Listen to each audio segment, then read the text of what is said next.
Shalom amigo, ¿qué tal? Bienvenidos una vez más al Camino de Dios. Le habla el Morelloso, el director Les Jaim, y para mí es un gusto estar nuevamente con ustedes aquí en PAB 550, como de costumbre, todos los domingos a las 7:30. Saludamos a toda la audiencia que fielmente nos escucha los domingos y le damos gracias al Eterno por este espacio. A la familia de PAB, gracias por concedernos esta media hora que llevamos bastantes años ya con ustedes y ha sido un camino muy bueno porque nos ayuda a nosotros, nos permite a nosotros poder alcanzar en Puerto Rico a esas personas que desean escuchar el camino de Dios. Y no solamente eso, que este programa se graba y luego eventualmente se coloca en nuestro podcast, que se difunde a través de las plataformas de podcast que existen. Así que no solamente llegamos a Puerto Rico, sino a diferentes áreas del mundo donde nos escuchan.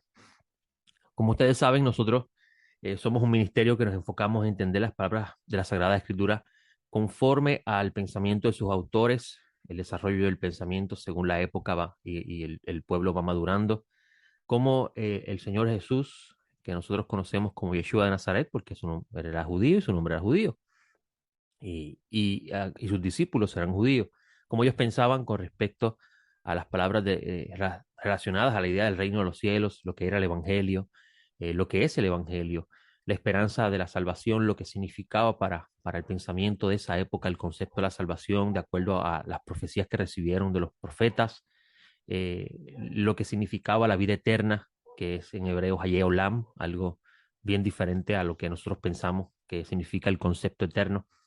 Y eso es lo que hacemos en este ministerio.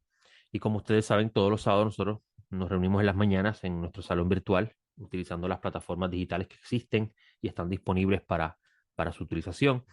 Y diferentes personas del mundo entero se reúnen con nosotros para estudiar la escritura, tanto locales, los que en un tiempo estuvieron reuniéndose en un local con nosotros cuando teníamos nuestro centro de estudio en el pueblo de Ponce, que por razón del terremoto que ocurrió en el mes de enero hace unos años, perdimos ese local y de luego llega la pandemia y no nos habíamos ubicado en un lugar físico para reunirnos, aunque esperamos en el Todopoderoso que en su momento podamos conseguir un local que se ajuste a nuestro presupuesto y cumpla con nuestras expectativas.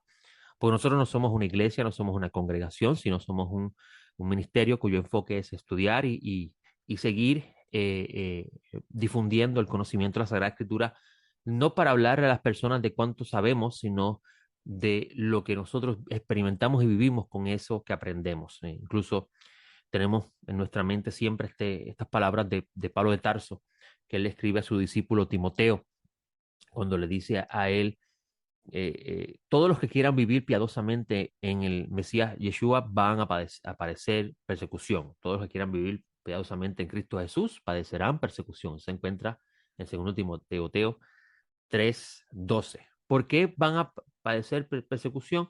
La respuesta es bien sencilla. Van a vivir una forma de vida que es en contra de lo que en lo que se vive y se experimenta en la sociedad en la cual cada persona vive en las épocas de la humanidad. Y dice, continúa Pablo de Tarso diciendo, por su parte los hombres malos y embaucadores irán de mal en peor, perdón, engañando y siendo engañados. Pero tú persistes en lo que aprendiste y fuiste persuadido sabiendo de quienes aprendiste, ya que desde niño conoces las Sagradas Escrituras. Y ahí es donde viene una pregunta bien interesante que siempre la hemos hecho aquí en este programa y la difundimos en nuestro salón de estudio. Cuando Pablo de Tarso decía a Timoteo, ya que desde niño conoce la Sagrada Escritura, está hablando con un Timoteo adulto. Y Pablo de Tarso está predicando el Evangelio. Las cartas paulinas se desarrollan en el tiempo que él fue llamado por el Señor Jesús. Los evangelios se escriben tiempo después de la muerte del Mesías. ¿Qué era para Pablo de Tarso las Sagradas Escrituras? Como le dije en el programa anterior, ¿alguna vez usted ha considerado estudiar la Biblia que estudió Jesús? Y de seguro que cuando Jesús estudió la Biblia no existía el Nuevo Testamento porque el Nuevo Testamento habla de él y sus discípulos. Por consiguiente, cuando hablamos de las Sagradas Escrituras que estudió Jesús y sus apóstoles y Pablo de Tarso, por ejemplo, o el caso de Timoteo que de niño las conoce, ¿a qué se estaba refiriendo? Y vamos a ver interesantemente cómo Pablo de Tarso se dirige en su pensamiento con respecto a lo que usted conoce como el Antiguo Testamento, que para los discípulos ese concepto no existía.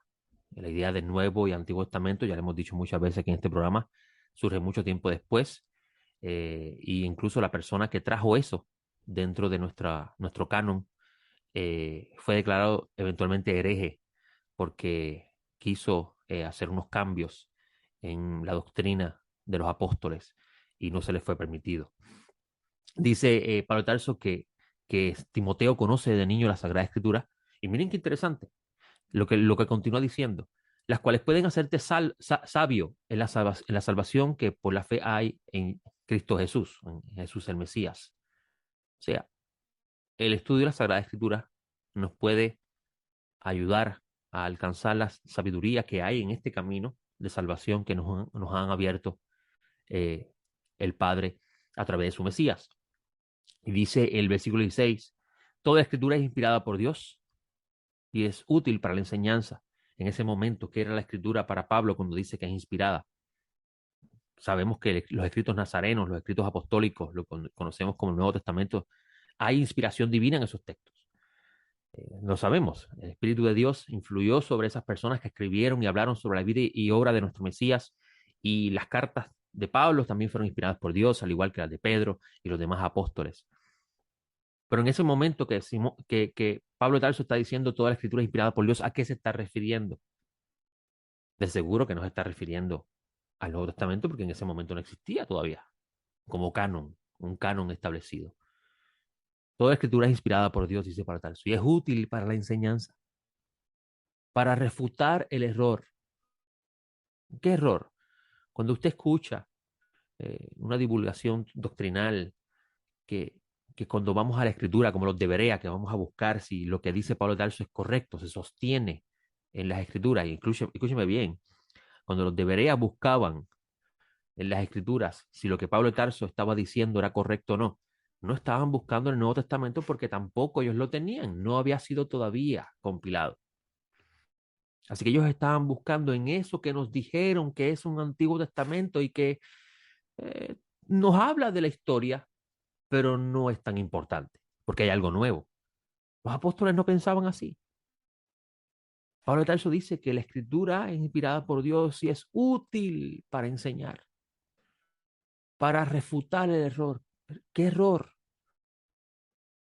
Tenemos que ser como los de Berea, que buscaban en esas escrituras que estudió Jesús, que estudió Pablo, que estudió Pedro, las que ellos conocían en su tiempo, para ver si lo que nos enseña se sostiene. Pero no solamente eso, dice que también es útil para la corrección. ¿Qué corrección? En este camino muchas personas vienen a los pies del Señor Jesús, reconociendo al Dios de Israel como el único Dios verdadero. Pues es la predicación de los apóstoles. Y vienen con un pasado, con una conducta de vida, con una forma de ver la realidad que es contradictorio a la verdad de Dios. Y obviamente reciben el don del Espíritu Santo por la predicación de la fe, y con eso reciben la garantía de participar en la resurrección de los muertos. Obviamente hay que cuidar el espíritu para poder esa garantía vivirla de verdad. Pero ¿qué sucede después? ¿Qué hacemos con, qué hago? Voy a utilizar mi ejemplo. ¿Qué hago yo ahora que he recibido este regalo divino, inmerecedor de ello? ¿Me quedo sentado en mi casa y vivo la vida como la solía vivir? No, no. El espíritu en mí va a causar algo, va a poner en mí el deseo de caminar en el camino de Dios. Incluso eso es lo que se refiere las profecías divinas con respecto al pacto renovado con el pueblo de Israel y el don del Espíritu Santo que Dios daría, que habló a través del profeta Ezequiel. ¿Qué sucede en esa persona? Esa persona va a haber un deseo grande por andar en el camino de Dios. Y para poder andar en ese camino necesita que alguien lo instruya. Pero no solamente instruirlo, sino que debe asistirlo en corregir esas conductas que solía practicar, que ahora a la luz de la palabra de la verdad son incorrectas, son llamadas acciones de maldad. Pero no solamente eso, que dice Pablo de Tarso que también son útiles, es útil la escritura para instruir en la justicia. ¿Y por qué instruir, por qué la palabra instrucción en la justicia? Esto me lleva, como ustedes saben, nosotros sábado tras sábado, siguiendo el consejo de los apóstoles en el capítulo 15 del libro de los Hechos, cuando se habla de qué vamos a hacer con los gentiles, ¿deben los gentiles circuncidarse y guardar toda la ley de Moisés? Ellos dicen, no, no tienen que hacerlo. Pedro dice, yo he sido testigo de cómo un hombre Cornelio, obviamente no va a decir que es Cornelio, pero dice, los gentiles escucharon de mí la predicación del Evangelio y recibieron el don del Espíritu, mostrándome Dios con esto que no ha discriminado con ellos. Al contrario, les ha dado participación en esta salvación que viene a través del Mesías. Y los apóstoles decretan que a los gentiles no se les debe obligar a circuncidarse y a guardar la ley de Moisés. Pero miren qué interesante, en ese discurso del capítulo 5, dejan las manos de los gentiles escuchar o no a Moisés. Porque Jacobo el Justo, que parecía ser el líder de la congregación de los discípulos del maestro Nazaret en Jerusalén, cuando habla de las cuatro cosas que los gentiles deben observar como fundamento primordial de mantenerse en un estado apto para que el Espíritu de Dios no los rechace, dice, porque Moisés tiene quien lo predique todos los sábados en la sinagoga. O sea, no le prohibieron a los gentiles escuchar a Moisés. Y nosotros siguiendo ese consejo y sabiendo que lo que recibió Moisés de Dios es palabra divina y que es el fundamento de todo lo que se va a hablar a través de los profetas y también en los escritos nazarenos, los escritos apostólicos, sábado tras sábado, como parte de nuestros estudios, estudiamos la porción que estudia el pueblo de Israel de las Escrituras. Y la porción que estudiamos ayer se titula Shoftim. Se encuentra en el Pentateuco, comienza en Deuteronomio 16, 18 y termina en el 21:9. La sección de los profetas que leímos se encuentra en Isaías 51:12 y termina en el 52:12. La sección de los escritos nazarenos que leímos se encuentra en Primera de Juan, perdón, el capítulo 1 de Juan, versículo 19 al 27. Y Moisés, en este libro, ya conocido como Deuteronomio, que en hebreos es Devarim, continuando su discurso antes de dejar Israel, el pasar el batón del, de la guianza o del pastorado, como podemos decir así, a Joshua, aquel que tú conoces como Josué, eh, está dando un discurso en la planicie próxima a cruzar el Jordán, donde en este discurso, donde está la porción Shoftim, como ustedes saben, nosotros en el pueblo de Israel las porciones tienen un nombre, porque en el tiempo antiguo los capítulos, los versículos no existían. Y para poder identificar dónde continúa la lectura, siempre se utiliza la primera palabra de el texto que se está estudiando. Y en esa porción vamos a encontrar que Moisés dice al pueblo de Israel que va a cruzar la tierra, va a establecerse como nación.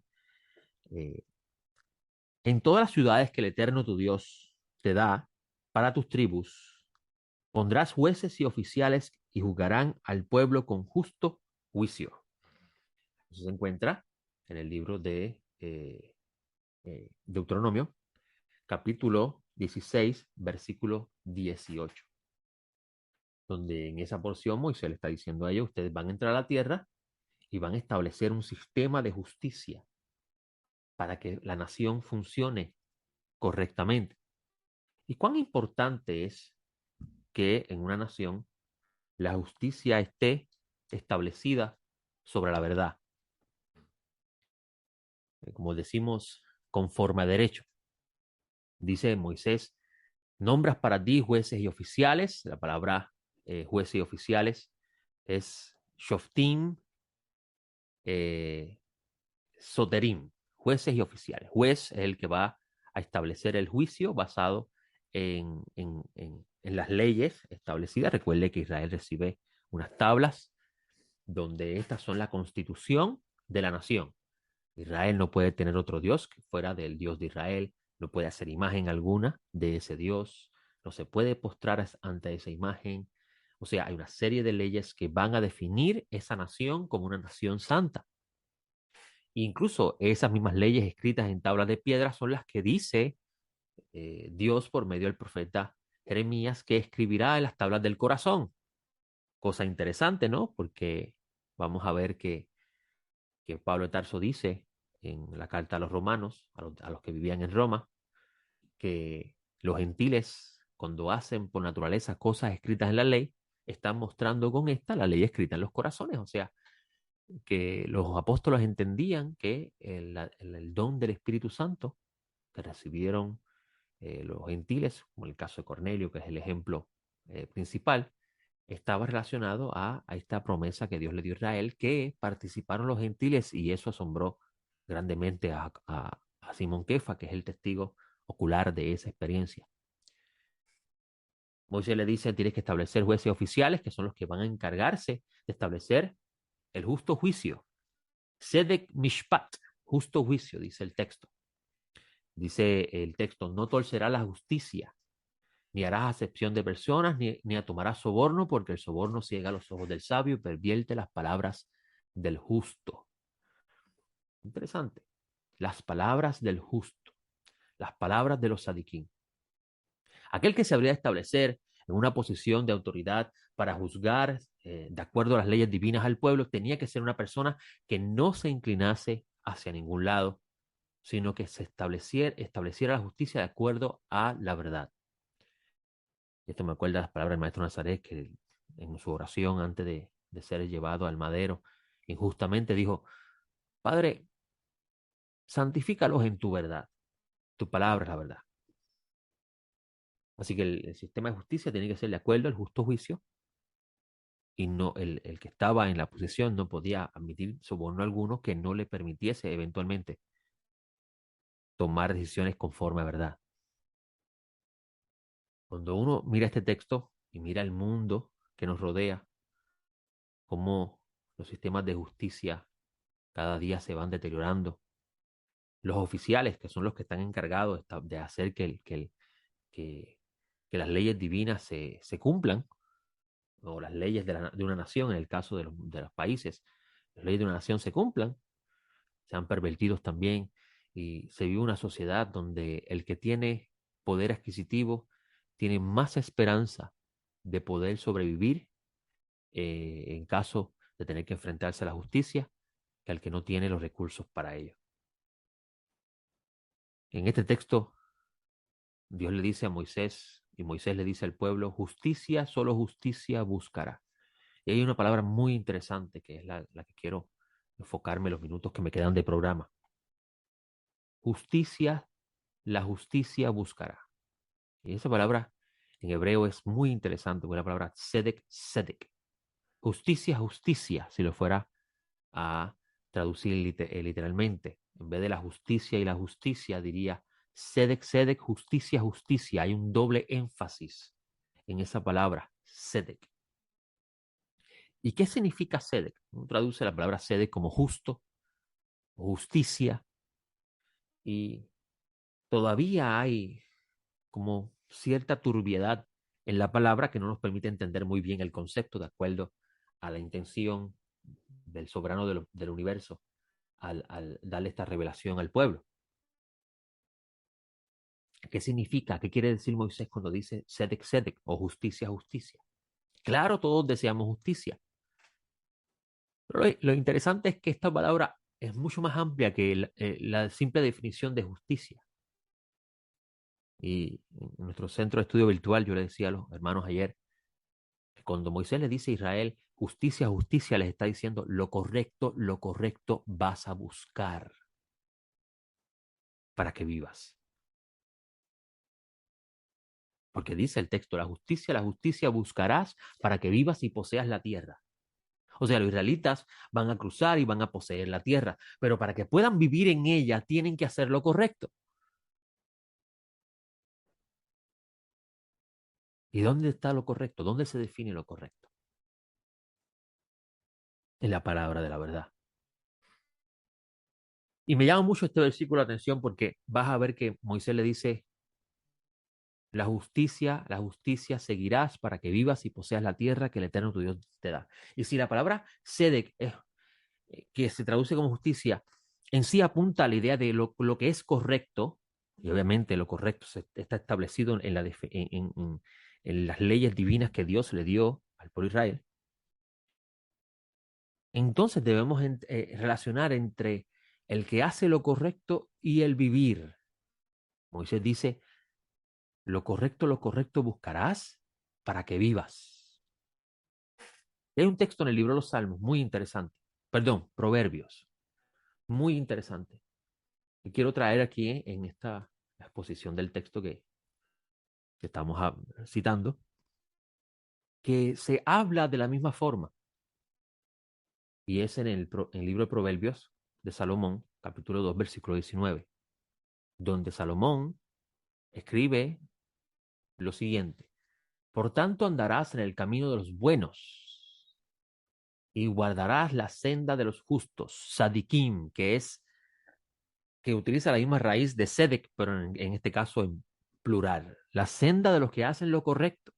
O sea, debemos ser imitadores de lo que hacen lo bueno y lo que hacen lo correcto. En otras palabras. Ahora, miren esta parte. Porque los rectos, yesharim, y esa palabra yesharim tiene la misma raíz de la palabra Yisra, donde está el nombre de Israel. Israel está compuesto por dos palabras, Yashar El. Yashar El, y algunos dicen que Israel no solamente significa aquel que vence con Dios y lucha con Dios y vence, y con los hombres y vence, sino que también significa los que son rectos delante de Dios. Y dice Salomón, porque los rectos morarán en la tierra, y los íntegros, tamim, temim, que es la palabra, los perfectos, los limpios, permanecerán en ella. Pero los impíos serán cortados de la tierra, o sea, los malvados, reshaim, los malvados serán cortados de la tierra. Bien interesante ese texto de Proverbios 19, porque me parece que Salomón está relacionando las palabras de Moisés. Y recuerden que en esta porción de la Torah vamos a encontrar que Moisés le dice que el que se ha de sentar en la posición de rey debe escribir una copia de esa ley y tenerla a su lado y leerla todos los días de su vida.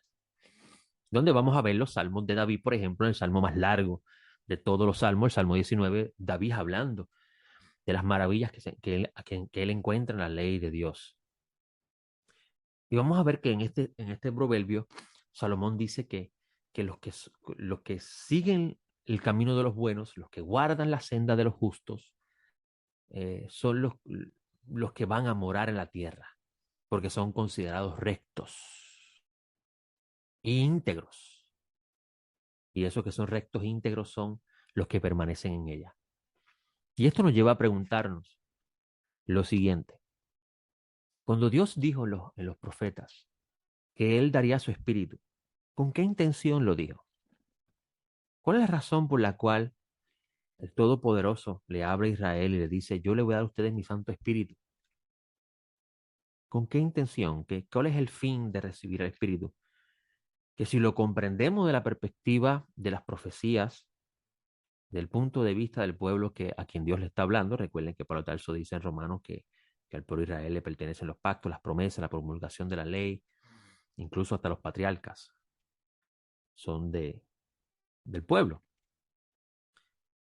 Si entendemos eso desde el punto de vista de los profetas, vamos a entender mucho mejor lo que querían decir los discípulos del Señor cuando hablaban del don del Espíritu Santo. ¿Con qué intención Dios daría su Espíritu? Y cuando lo recibimos, ¿cuál es el propósito de recibirlo? Muchas personas se enfocan en los poderes que puede manifestarse a través del Espíritu de Dios en nosotros. Que si el don de hablar idiomas, el don de la profecía, el don de sanar enfermos, el don del discernimiento, etcétera, etcétera. Pero esos son prácticamente vestiduras que embellecen ese regalo divino. Pero el fundamento del regalo divino debemos entenderlo. Y por eso es que empecé con esa lectura de Pablo de Tarso a Timoteo. En el libro de Ezequiel, un libro, un rollo que fue escrito en el tiempo del exilio de Babilonia, donde Israel no hizo lo que Moisés le dijo que tenía que hacer, y como consecuencia de esa desobediencia fueron exiliados de la tierra. Como dice Moisés, la justicia seguirás para que vivas y habites en la tierra que vas a recibir en herencia. Pues vamos a leer en los profetas cómo los profetas comienzan a señalar que las autoridades de ese tiempo habían olvidado de hacer lo correcto y de seguir el camino de la justicia, y como consecuencia de eso se decretó el exilio, que se conoce como el exilio de Babilonia, donde Nabucodonosor vino con su ejército y arrasó con la ciudad, se llevó los tesoros del templo, se llevó al rey, incluso le sacó los ojos al rey para que se cumpliese lo que dijo el profeta. Pasaron unas cosas terribles en la historia del pueblo, y en ese periodo del tiempo hay un sacerdote, un hombre de la familia sacerdotal llamado Ezequiel, que entre los cautivos en, en esa región hacia Babilonia, tiene esta visión y, y escribe este rollo, donde Dios le muestra a él cómo Israel regresaría del exilio, pero Dios iba a hacer algo en ellos que no iban a ser igual.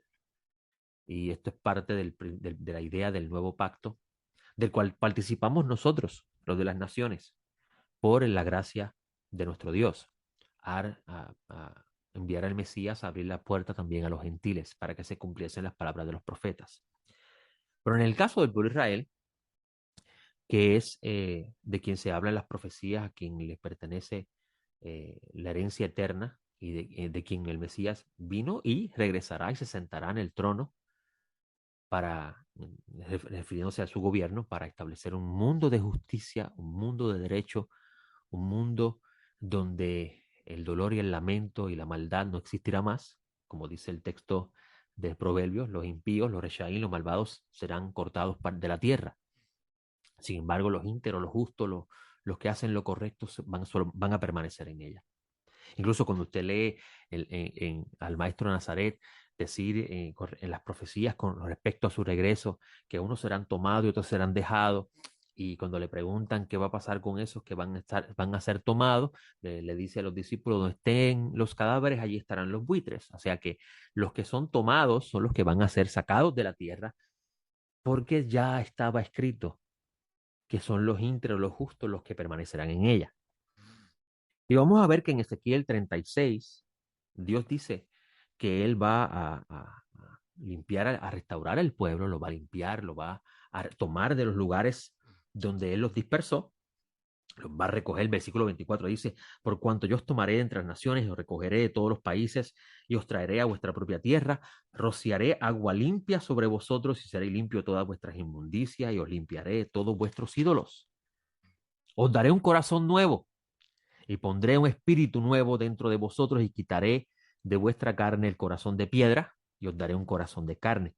Y pondré dentro de vosotros mi espíritu y haré que andes en mis estatutos y guardes mis preceptos y los pongas por obra.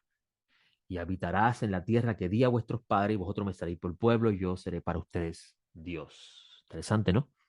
Porque Moisés dice, la justicia, lo correcto buscarás para que vivas y poseas la tierra. Dios, que es misericordioso y clemente, no va a dejar a un lado la promesa que le hizo a los patriarcas, Abraham, Isaac y Jacob, que su descendencia le daría la tierra para siempre. Así que Dios restauraría la maldad que habría en el pueblo, la limpiaría, cambiaría su naturaleza en lo que respecta a su forma de pensar y conducirse en la vida, daría su espíritu para hacer los que anden en sus caminos y guarden sus preceptos. Prácticamente lo mismo que está diciendo Pablo de Tarso, pero poco parafraseado. Pues Pablo de Tarso dice que la escritura es inspirada por Dios para, entre todas las cosas que mencionamos, instruir en la justicia, instruir en lo que es correcto, lo que a Dios le agrada, con el propósito de que el hombre o el ser humano que pertenece a Dios esté completamente calificado. Y esa palabra griega literalmente lo que significa es que esté cabal, que esté equilibrado, que esté en perfecta armonía Espíritu, alma y cuerpo estén en perfecta armonía para ejecutar toda buena obra. Así que los apóstoles entendían que el regalo del Espíritu Divino, conocemos como el Espíritu Santo, estaba profetizado en los profetas con el único propósito de Dios cambiar la naturaleza de maldad que se testifica dentro del pueblo que desobedece el pacto. Y estudiando las escrituras y entendiendo lo que el Creador bendito sea habría de hacer con el pueblo, podemos entender lo que hace en nosotros cuando recibimos el don del Espíritu por medio de la predicación de la fe. Es prácticamente lo mismo. Dios cambiará nuestro corazón de piedra, que nos hacía inclinarnos hacia lo malo, nos va a dar un corazón de carne. Incluso lea a Corintios, como Pablo Tarso dice que la ley Dios la escribe en los corazones de carne, no en tablas de piedra. Y hará con su espíritu que nosotros andemos en sus caminos, o sea, que hagamos lo correcto. ¿Para qué? Para vivir. Pues como dice Salomón, la tierra es para los justos. Y en este sentido profético que encontramos luego en los profetas se refiere a toda la creación. Los justos vivirán en ella para siempre y tendrán como rey al Mesías. Y luego, cuando el Mesías haga la obra de Dios, estaré en la presencia de Dios en nosotros para siempre. Bueno, no tengo tiempo para más y le doy gracias al bendito por este espacio. Espero estar con ustedes la semana próxima en otro programa más del Camino de Dios. Que tengan buena semana. Shalom.